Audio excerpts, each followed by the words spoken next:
I'm keeping my finger crossed. Really?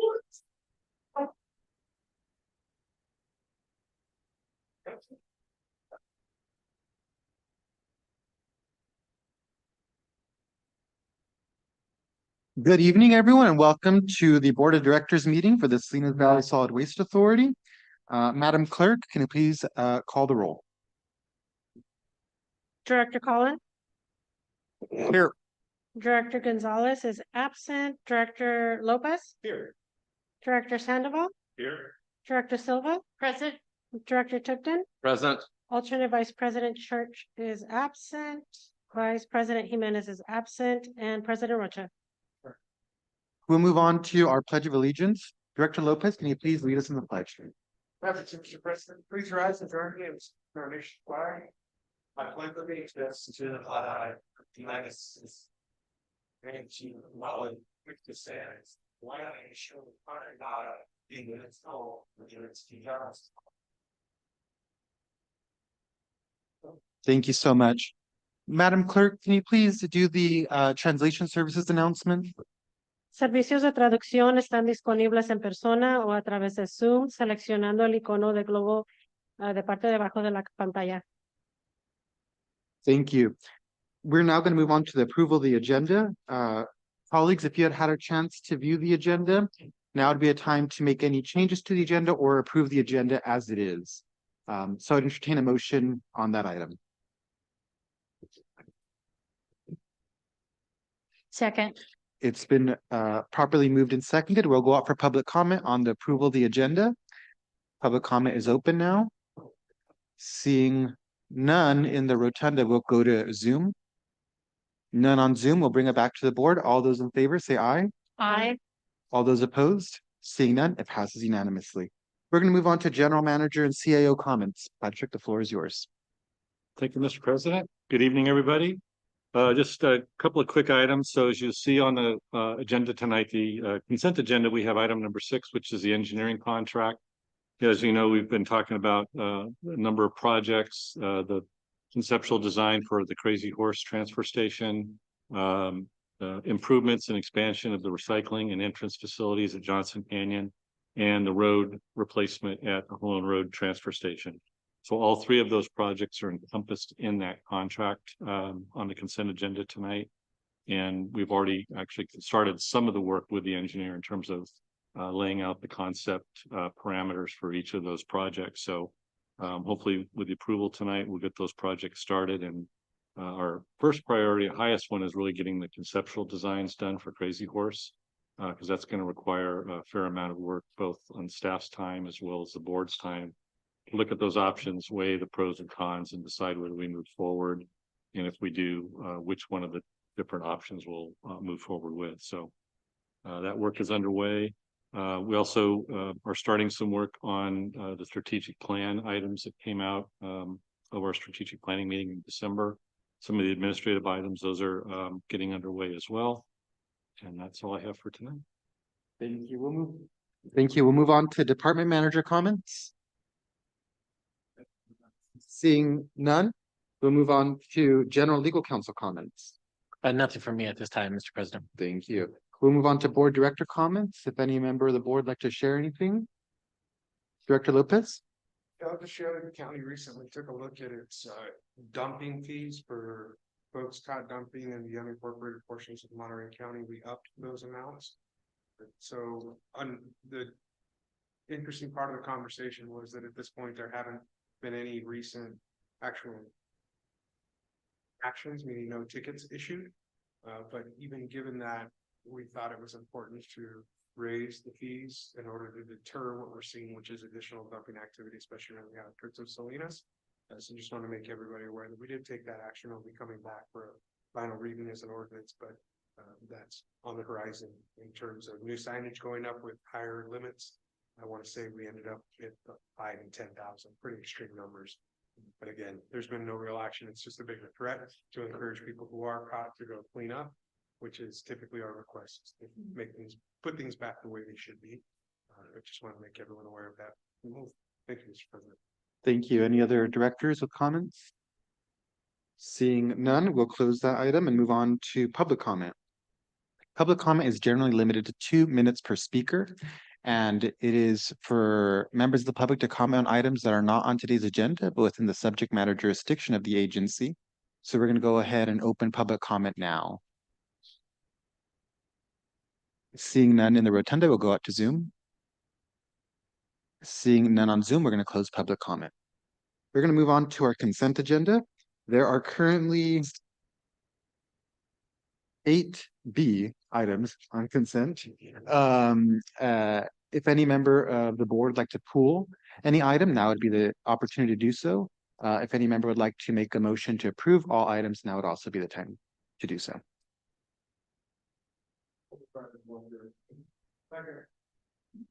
It has been properly moved and seconded, and we'll go out for public comment on this item. Seeing none in the rotunda, we'll go out to Zoom. None on Zoom. There's been a motion to approve the consent agenda. All those in favor say aye. Aye. All those opposed, seeing none, passes unanimously. We're going to move on to item number 9, which is presentation for Recycling Recognition Award.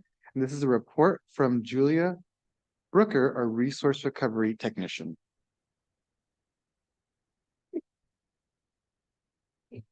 Thank you all. I get the pleasure to recognize some businesses and multifamily properties in this time in Salinas. So the big focus right now is SB 1383 and participation and making sure we've got a clean stream. So there are some businesses that have really been rock stars in this, and so we would like to shine a light. Sorry, I'm Julia Brooker, resource recovery technician for Salinas Valley Recycles. Okay. So first up, we do have 2 of the businesses here. So the first one being, next slide, please. I don't think that's the first one.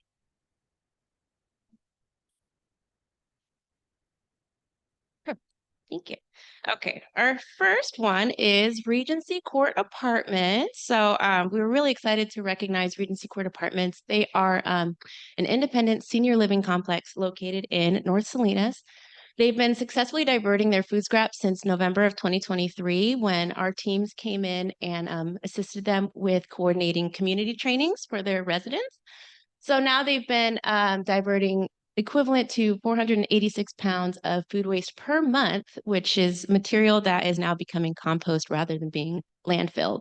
So I had the pleasure to work with property managers Susan and Nancy, who are here today. So I would love for you to come up and receive your award.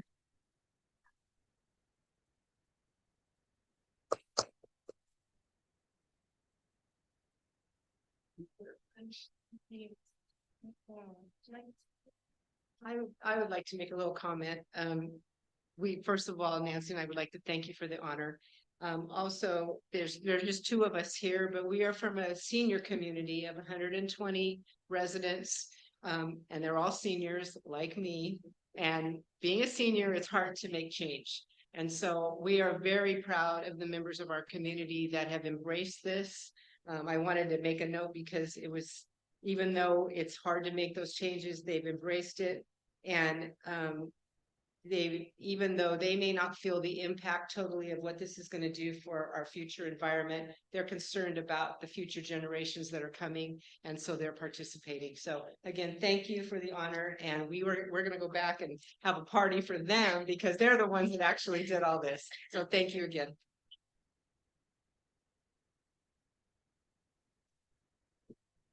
Awesome. Thank you so much. Thank you for putting in the time and the effort and for being so great to work with. And we had a lot of fun doing those community trainings with all of the residents and seeing their participation and excitement. And don't go too far because the board would like to take a picture with you. Yeah. Yes, please stick around. Perfect. Okay, so I'll go ahead and move on to the next one. So this business is not in attendance tonight, but we would love to recognize them. The next business is Saltillo Mexican Deli. So they're located in the Baranda Station area, which is Baranda and Sanborn on East Salinas. So they share their recycling and their trash, but the food scraps bin is solely theirs, and it is a clean stream. As you can see here, I don't know if anyone gets as excited as we do when we see a very messy food waste cart, but it's great because there's nothing in there but refried beans and food that may have spoiled. So we are really excited to see that their progress is really shining here. So we did an outreach with them last August, and so since then they have been utilizing the cart efficiently and have been diverting about 300 pounds a week of food scraps out of the landfill. So thank you very much, Saltillo. I'll be giving this to you in person. Okay. All right. Our next business is here with us tonight. So it is Del Monte Mobile Home Park. So I also had the pleasure of working directly with Macrina at Del Monte Mobile Home Park, and she's been very lovely to work with and very engaged in the program. So really excited to recognize her and her efforts tonight. We did a door-to-door outreach in December, and since then we went back after we actually got a phone call from Macrina saying that the food waste cart is heavy. There's so many people participating, way more than expected. So we came and just took a look ourselves, and not only was the food waste cart really clean stream, but the recycling saw a significant difference in contamination percentage. So we are really excited to recognize Macrina and her efforts at Del Monte Mobile Home Park. So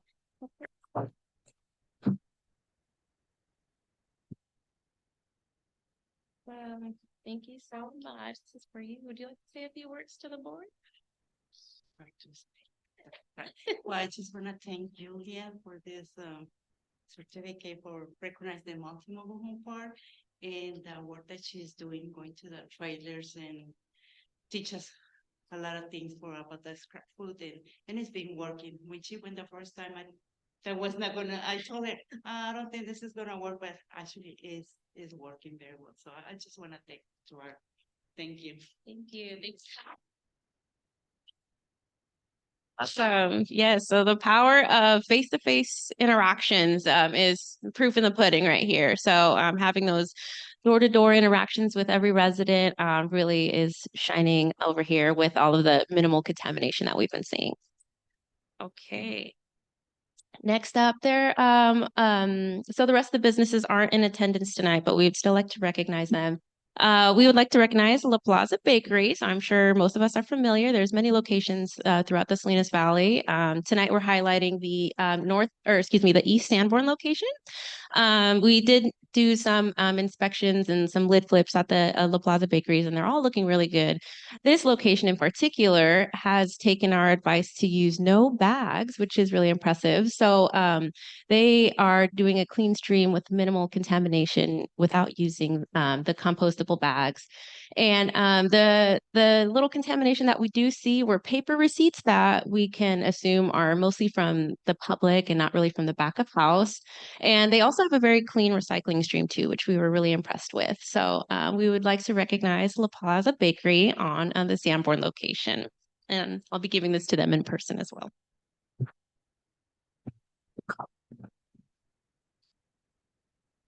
Okay, and last but not least, we have Swenson and Salachi. So if you're unfamiliar with Swenson and Salachi, they're a well-known florist in the area. They're located in South Salinas on John Street.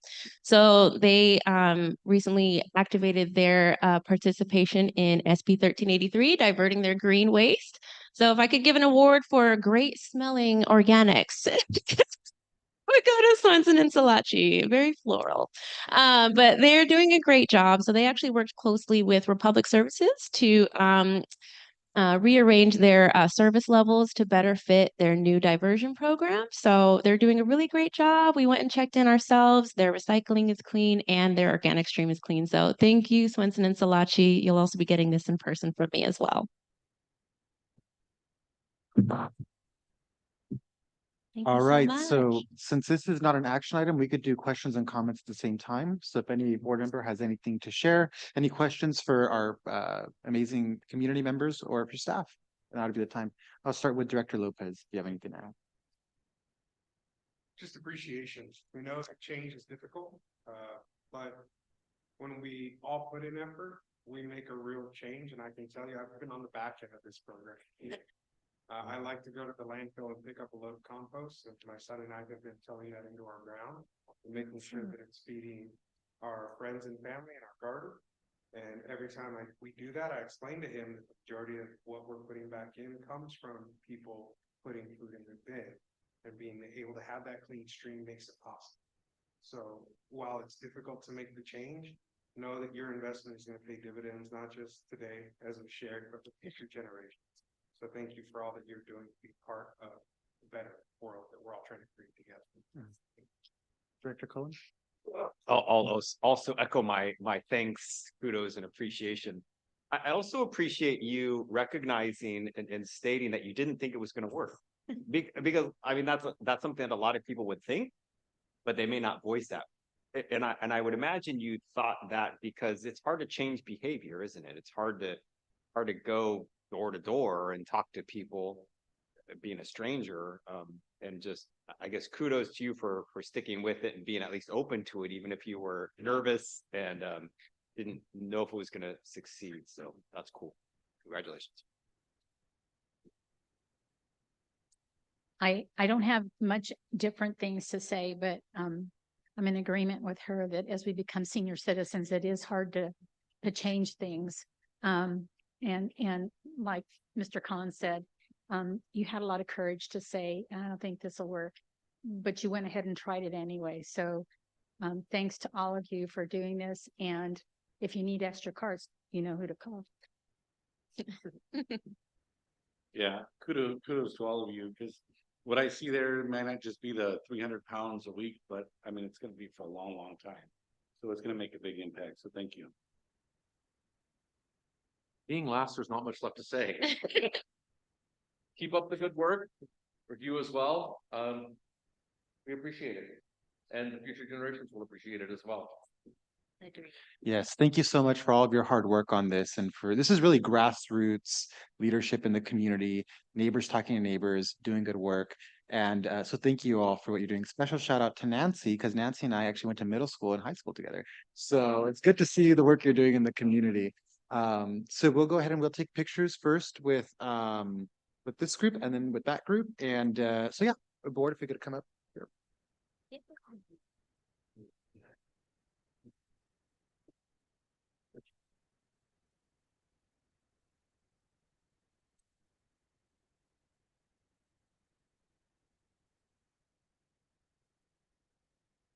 Picture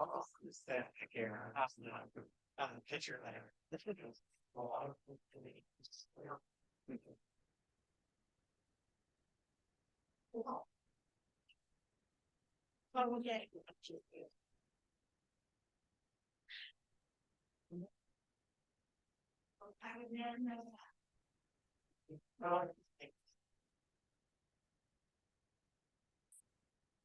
I need everybody to look this direction and smile, look at her, she smiled, I hate it, smile. You wouldn't even know. Thank you.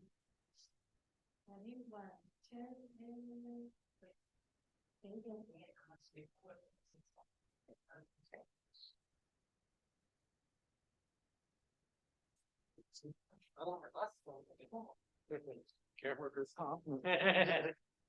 It's true.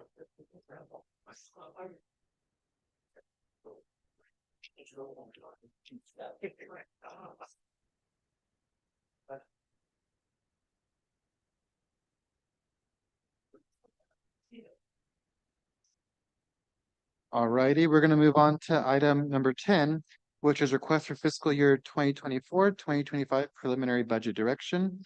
And this is a report from, and I'll speak a little slower as he takes his time to get this.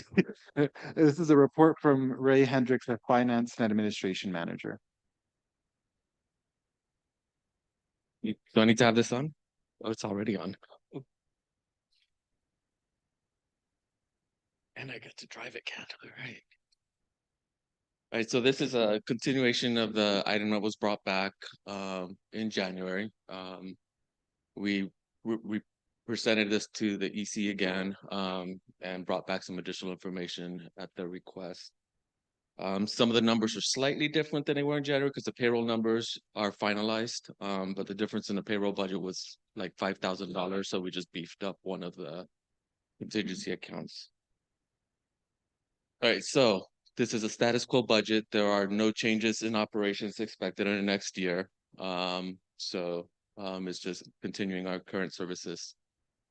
The budget as presented is balanced. $26,000 surplus with the option one that the board asked us to bring back. We did use $1 million in surplus funds to pay down the UAL this year. So that's shown in this slide, but for the sake of comparison, doing an apples, we took that out just so that we can show what the actual operating funds are doing year over year. Okay, so payroll increases. COLA is going to be 3.3%. Total cost of salary and benefits due to that increasing by 235,000. Workers' comp premiums, we've had some large incidents in the last few years, so we're expecting that to go up 160,000. Schedule merit increases, 125,000. Increases to pension and OPEB, both set asides and costs of 73,000.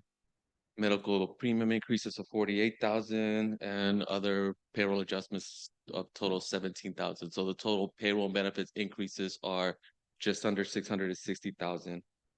We are requesting 2 diversion workers for the 2 South County sites, increase of 230,000 for those. Fully loaded cost for each is 113,000.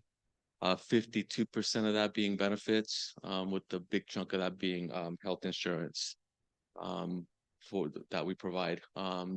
So the allocation is 1 for each site, Johnson Canyon, due to the increased traffic in order to help us operate that site safely.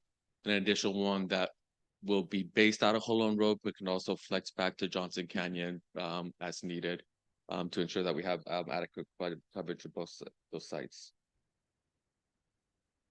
So the total budget increases, payroll, which we just went over 885,000. Fuel has not come back down. So right now we're asking for 125,000. Equipment maintenance, 112,000.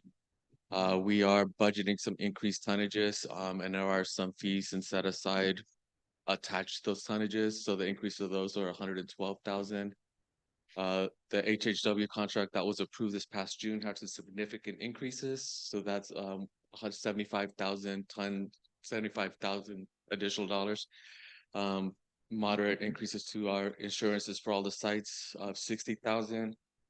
Organics processing, we are estimating a slightly higher tonnage. So an additional 44,000 to pay the vendor that processes organics out there by contract. And then all the other increases and decreases, none of them are over 40,000, but in total there are 180,000. But those are just additional supplies at all the sites, beefing up some of the contingencies that Caesar has had to dip in at the various sites. And then some additional funding for marketing to continue the SB 1383 education. So the total operating increase of $1,590,000. For the CIP enclosure, we are increasing the CIP enclosure to all of our CIP budgets by 3%, a total of 87,000. The new cell construction is set aside at $5 per ton, so that's going up by 42,000, and that's just due to the higher tonnage increase. So total increases to CIPs is 130,000. So we do, save money as we go and set it aside into CIP funds and fund them over time so that when we do need to replace equipment and do other maintenance, we have the money already there. So debt service, and I just like the slide. So we're in year 3 of the refund, year 3 of 9, 3.1 million with the final payment coming up in 7 years, August 1st, 2030. So 1.6 million in increases in additional CIPs. How are we going to pay for that? So the board did direct us to go ahead and fully fund AB 939 in the iteration. So AB 939 fee increases 905,000. We're increasing solid waste. We're recommending an increase of solid waste tonnage of 8,500 by 8,500 tons, which is an additional 550,000 in revenues. We're increasing our investment earnings by $500,000. Organics tonnage, we're increasing the tonnage on that by 2,500 tons, which will provide an additional $145,000 in revenue. And all the other adjustments, although minor, they add up to about 35,000. So total increased revenue of 2.1 million. So one of the options that we brought back is whether to reduce the tipping fee. So if we reduce the tipping fee, it'll reduce the revenue by 450,000. And if not, it would just provide our total increased revenue would be 2.1 million. Okay, so before we get to the impacts to the ratepayers, the executive committee asked me to go ahead and bring back the 5-year projections, just so they could see what the rates look like going forward. All the projection assumptions include a 2.5% increase to all the expenditures year over year, just an annual increase of labor and costs. AB 939 fees are shown to increase in order to keep that fully funded going forward. It works out that it's about the equivalent of about $200,000 or what would be a $1 tipping fee increase, but we're projecting AB 939 increases going forward. I'm going to present 3 different projections. A status quo budget with flat tonnage going forward, just so we can see those impacts, and 2 extremely early, very preliminary, rough draft scenarios for Crazy Horse. What we do there varies a lot, and how that site is built will kind of help us decide what kind of staffing levels we need. So what we're going to present are what we think are the 2 bookends. So a very small 3-day-a-week convenience station. What 3 days a week, we don't even know yet, but we're expecting that would slowly increase our tonnage for North County that has gone elsewhere by about 1,250 tons a year. So that's built into that projection going forward. We did estimate the increases next year because that's what we know for payroll, and kind of rolled them forward by the 2.5%. And then the other bookend is a full-fledged transfer station, open 6 days a week, that could handle self-haul, and potentially even do transfer for the North County franchise. And for that, we expect that because we're open more days, that the tonnage would come back a little faster at about 2,500 tons per year. So it's a lot of numbers, but really the big thing are the 2 yellow highlights, right? So AB 939, 905,000 increase. The option 1 is a $2 decrease, and we'll discuss the board direction on that. So that $2 decrease would come back the following year, so 64.75, and then every year forward, about $2 increase, along with another 200,000 for AB 939. 27, 28 is a little lower. The projections do include the Crazy Horse power project. So the estimated revenues for that are scheduled to begin in 25, 26. And it does have some ramp ups, which is why there's a little jump in our other revenue that keeps that tipping fee down. So these numbers are exactly the same on every other slide. So the other slides are just going to basically highlight what's different. So a 3-day-a-week convenience station, same tipping fee going forward, but 26, 27, which is the earliest we think would open, it would require an additional $5 per ton to operate that transfer station, that convenience station. And for the full-fledged convenience station, is the same $5 per ton, but as we get further out a couple of years, you see that the tipping fee has a slight decrease, which means the tonnage coming back a little faster kind of helps fund that going forward at a larger rate. And if we did transportation for North County, the rate as of right now that we think it'll have to be about $29 per ton. And then rolled forward with CPI going forward. But like I said, these are very early, very preliminary, super rough projections. Is the best numbers we can provide at this time without knowing what the actual construction or design of the facility and what we're gonna do over there. So now everyone's kind of seen those projections, we could talk about the rates. So at the last meeting, board directors to go ahead and fully funded AB 939. So that's 905,000 increase.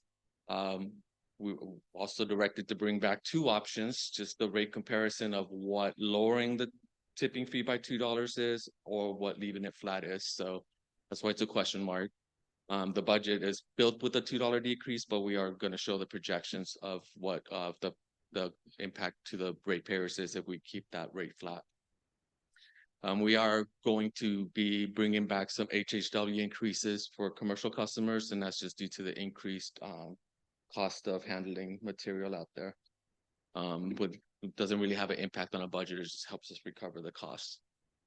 As a reminder to everyone, this is typically what the rate breakdown is to the customers, commercial or residential. So SVSWA fees is only 20 to 25% of the rate, depending of the jurisdiction. City franchise fees are between 15 and 18, and then the hauler gets 50 to 65%. I'm not going too fast. Hope not, because this is the last slide. So, okay, so there's a lot of information in here, but at the last board meeting, I was flipping back and forth between two slides, so I'm trying my best to put them all there in here. So currently, our tipping fee is $64.75, AB 939 is 4.1 million with a budgeted surplus of 16,000. That is the current rate for the various entities. Rather to read them all, we're going to leave the slide up so you guys can look at your jurisdiction. So board direction, so what was option 1 last month? So that's decreasing the tipping fee by $2 to $62.75, fully funded AB 939 at 5 million with a budgeted surplus of 26,300. So increases between 20 and 45 cents depending on your jurisdiction for residential customers. 1 cubic yard, 1 day a week pickup for commercial customers between 119 and 266, and 3 cubic yard, 1 day a week, which is the most typical customer for the city of Salinas, between $2 and $8. So roughly half a percent to 1.5% increase depending on where you are. So the alternate that was also requested, that's leaving the tipping fee flat, fully funded AB 939. None of the other budget changes, so it's just the increase to our budgeted surplus, which would give us a little wiggle room if any of my projections don't work out. And if unexpected expenses show up in the next year, we typically write a budget with no bandwidth, so this definitely would make the finance manager a little more comfortable. But once again, increases for resident customers between 32 and 70 cents. So for the city of Salinas and Tri-Cities, it works out to about a 50% difference between the two, and King City and the county, it's roughly double of what the two scenarios are. So we'll leave this up, let everyone digest it. So I am happy to answer any questions. What I need from the board is by consensus, or however you guys choose to do it, but I need to basically pick either board direction or the suggested alternates so we can build a final budget and schedule the rate hearing for the March board meeting.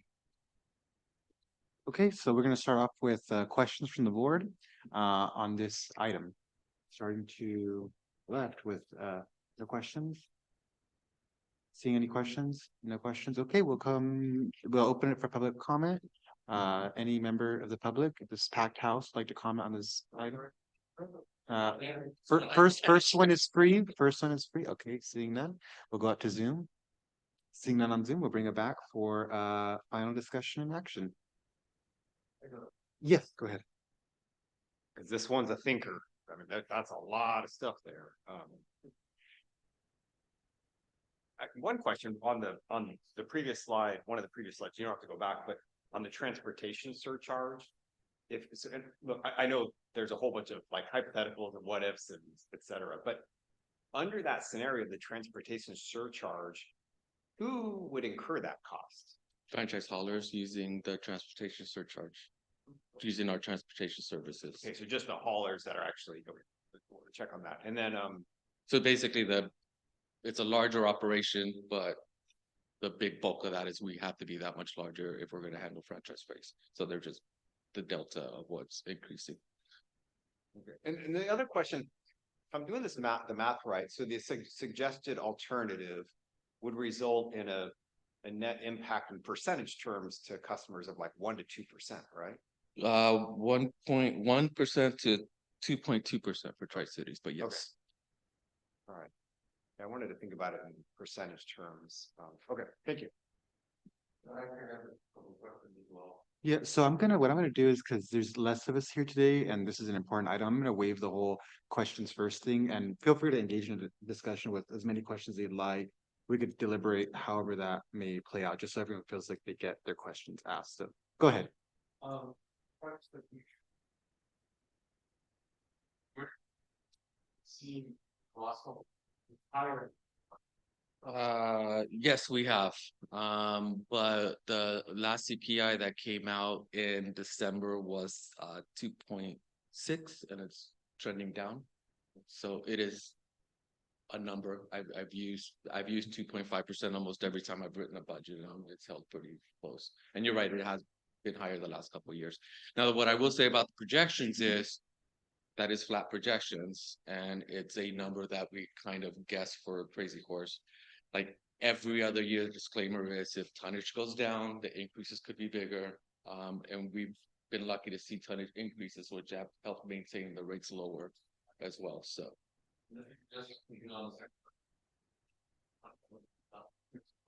we're guessing that there's 15,000 tons out there from North County that have gone elsewhere. So we just pick the number we felt comfortable was somewhat realistic that we would be able to get back over time. We'll probably get a lot of the North County trash that we lost when Crazy Horse closed, and that went away. And then we started getting some of that trash back with Sun Street. But when Sun Street closed, a lot of that tonnage went elsewhere. So we'll probably get that tonnage back. We did also used to get a lot of San Benito County at Crazy Horse.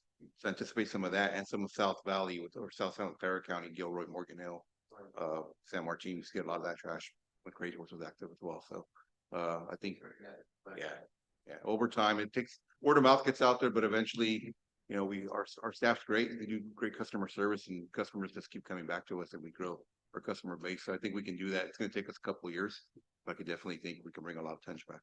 And then by consensus, my helpers over here, they think the tonnage will come back faster, but I tend to be conservative, so I landed on a number that was a little more conservative than what everyone felt. What my said, we have from San Marino is, our attorney, is there a way was having surcharge for that, even from others? That's a tricky one. We used to have that back about 25 years ago, and it's tough because they start asking for IDs and you start getting sick customers. Or so if you ask them where you're coming from, once they know that if they say San Martin, they're going to charge more. They're going to say Pune. That's the reality is once you start asking and they know they're going to pay more if they're somewhere else, they all start being from North County or Salinas.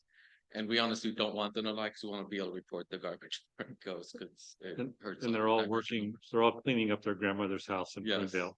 Yes. But that is the.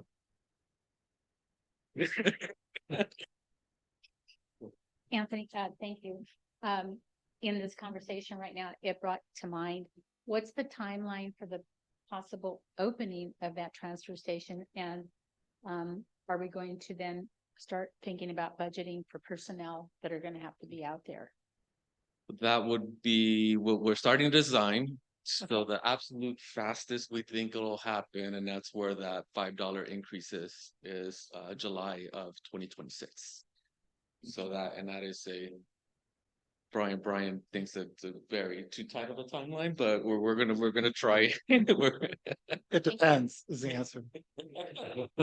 Depends on the design, depends on the size, depends on the What the construction permitting is. requirements, secret requirements. And it just to be clear, this is just the operating cost. It doesn't include whatever capital costs we need to build whatever we end up building up there. But maybe as we start designing it, we can start thinking of doing a set aside. The for that. board did approve the engineering contract for that today, so Yeah. we'll do. Yeah, we should have preliminary designs in the next few months.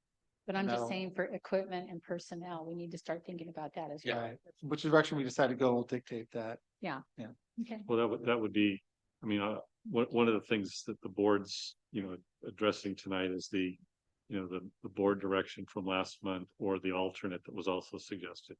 That alternate generates almost $500,000. That money can be dedicated or identified to go in specifically into capital reserves. Normally, it would just be distributed between operating, environmental compliance, or the capital reserve, but it could all go into capital reserve, and that would sort of get the ball rolling with a little extra capital. Yeah. Any other questions from the board? Comments? Did you want to? Yeah, I have one just side comment. So we've talked with Waste Management, because right now we're working with King Cities, with them as King Cities hauler to negotiate their franchise agreement for the coming decade. And one of the things they told us very clearly, they would like to see the transfer station, the bigger one, available for the franchise haulers. I'm just speaking on what their request is. The advantage to that, to the county, and this is specifically a county benefit, is that we would only be charging $25, $30 for the transfer costs. Right now, based on the rate increases that just happened in January, they're paying $46 at Madison Lane for transfer services. So there would be a small reduction in the cost that would obviously get passed on to the ratepayers as benefit, or at least offsetting some of the rate adjustments. So that is one of the advantages from the customer's perspective of doing the larger one. But again, that's a decision will happen later. But there is a side benefit to that alternative when we get there. Yes, go ahead. Well, the government pretty still not only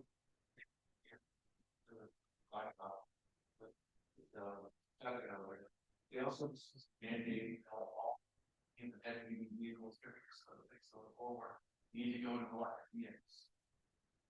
Is that something we're exempt from? Or is Not that we're exempt, it's just not realistic. I understand. I mean, they don't have them right now that would meet our needs, and just use the example of transfer trucks. Transfer trucks all electric, but we also have to unload those transfer trucks because they have walking floors, which usually uses a PTO power takeoff. You start unloading that garbage with the battery store, and you're not going to get a full day out of them. And on top of that, batteries degrade. So all electric vehicles we buy, the next year, after you've had them for a year, they're now maybe operating at 90% and then 80%. So the batteries degrade, and so that means it's a losing battle for our business. We'd have to double the fleet because they'd only be able to make 2 trips. I think the big change I see in the horizon is going to hydrogen vehicles.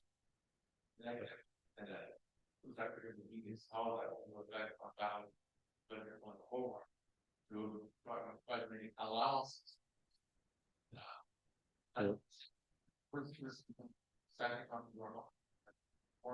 And she brought up the same thing, and it was that the dump looking at for our city, a electric power dump truck is $15 million.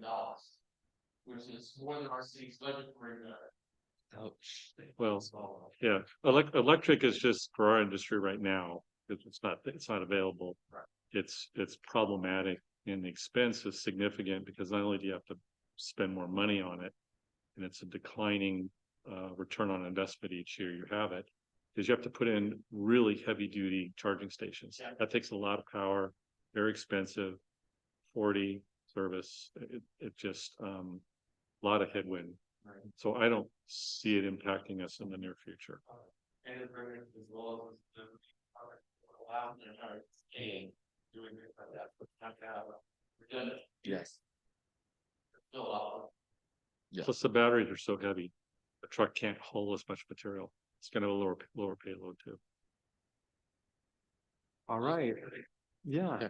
Okay. So we do have to provide direction on this. My own comments are, I support the board direction that is listed here. I think we had a robust discussion last time and we were able to come to a good compromise. But now would be the opportunity for any member of the board to provide direction on this item. Director Cohen? Yeah, and I was gonna say, I would like to start by supporting that suggested alternate. You know, if that suggested alternative was in the 5 to 10% increase range, I would think differently, but at the percentage, in percentage terms, that's not bad. And I get nervous with the board direction one of having a budgeted surplus of 26,300. Given all of the unknowns, complexities, there's just so many wild cards out there that if the suggested alternate obviously gives us more comfort, more safety and security. And then we'll be back here again next year and we can be looking at things. If things do come in awesome, then we can address that then and look at ways to either keep rates the same or potentially reduce all that. But Well, it just makes me nervous. just to kind of piggyback off of that. A year from now, we'll have a better idea of the timeline of the North County Transfer Station. So if you do go with the alternate, then that $5 could potentially be phased in over a couple of years to kind of minimize that impact going forward as well. So Anybody else? Director Cullen, so you'd be willing to, if in the future years things look better financially, consider revisiting the fees to make it lower on that? or keep it flat. Yeah, I would be supportive of that direction. My only concern is raising them at a level that we can't, like, it's too much for consumers. But if at a different point we find ourselves in a better financial position and we could readjust, that would be supportive of me. And I do appreciate the component of having a better reserves that actually does something for us in the event that we would need to tap into them, as opposed to having some minimal number that doesn't really do anything for us. So I appreciate that feedback. Anybody else on the board? And one other quick thought, apologize. Because the other thing it does is it gives us a lot more flexibility on North County and what we do with North County. And I have a feeling as we get into this, having it as robust, open as much as possible transfer station in North County, I think that's probably what we're going to want to do. And it makes it easier to do if we're under that suggested alternate. Yeah, and I believe that alternate Vice President Church was supportive of the alternate plan as well. I think He just wanted to see what the projections were for. Yeah. the Okay, definitely. Very early rough. Yeah. Any other comments? from the board? Go ahead. I'll agree with Director Colon and that's exactly what I was saying is the percentage that we're looking at increasing this is not, while it's still significant to the end users because realize that they're going to be another 50 to 75% put on top of this by the franchise haulers. But I still think that it's a minimal enough increase going forward that we do get the increased flexibility. We don't have to worry about quality of operations in case some of these do come in higher than expected. Because with a $26,000 surplus, we're really scraping by. And if something catastrophic happens with insurance or with one of the rates that we didn't foresee, or fuel prices continue to rise, then we don't have any way to absorb that buffer. With the $475,000 surplus, we can set aside some for the North County Transfer Station, which I believe will be necessary going forward. Because that's also going to improve the tonnage, that's going to improve our revenue streams. It's going to improve the quality of life for our residents as well, if they've got the capability. The North County residents capable of taking there instead of trying to fight through Madison Lane or just dumping on the side of the road and hurting the pines. So I think the suggested alternative is the way to go forward. Director Lopez, you had your hand. Yeah, I'll share it. I think we're talking about the deck of cards, see, and there's always a deck of cards you can't see. The last 5 years, stop, there's those points that tend to fight through the ones you can't see, you don't anticipate. And so looking at those numbers, I don't think that the difference of about $100,000 in terms of cushion is obscene amount. And I think it's reasonable.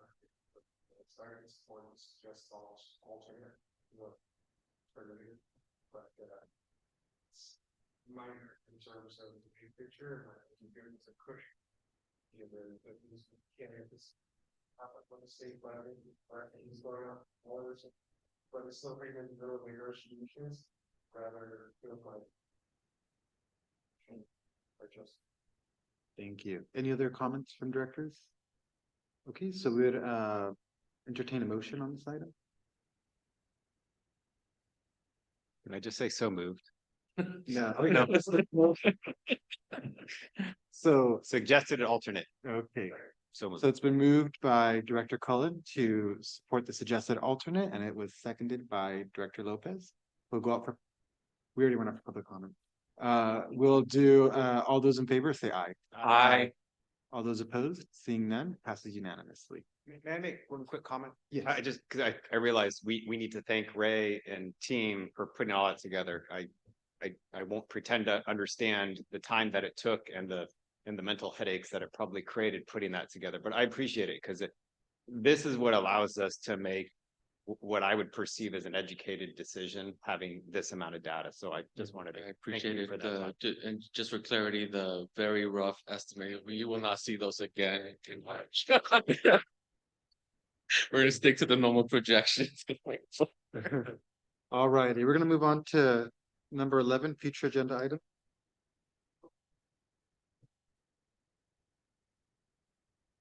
All right, so board members, this is the time to look at our sort of look ahead. Things are a little light going into the spring.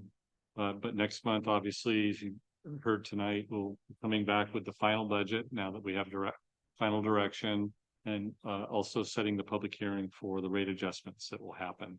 We'll also have our franchise hauler performance report for the haulers that the authority manages their franchise agreements. That would be all the South County cities. And if there's any other items the board would like us to bring back in March, information or other, you can let us know tonight, or you can let Eric or I know in the coming weeks. All right. Any board members have any comments on that? Seeing none, we'll go out for public comment. Seeing no public comment, we'll go out to Zoom. None on Zoom. So we'll move on to closed session. So we're going to adjourn temporarily our open session and go into closed session. We have 2 items on closed session. Number 1 is pursuant to Government Code Section 54957B for labor negotiation with General Counsel Roy Santos to negotiate with General Manager and Chief Administrative Officer Patrick Matthews. And then item number 13 pursuant to Government Code Section 54957B to discuss the performance evaluation of the General Counsel Roy Santos. If any member of the public would like to comment on either of these 2 items, public comment is now open. Seeing none in the council chambers, we'll go out to Zoom. Seeing none on Zoom, we're going to close that item and go into closed session.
Thank you. We are now reconvening into open session and we have no reportable action.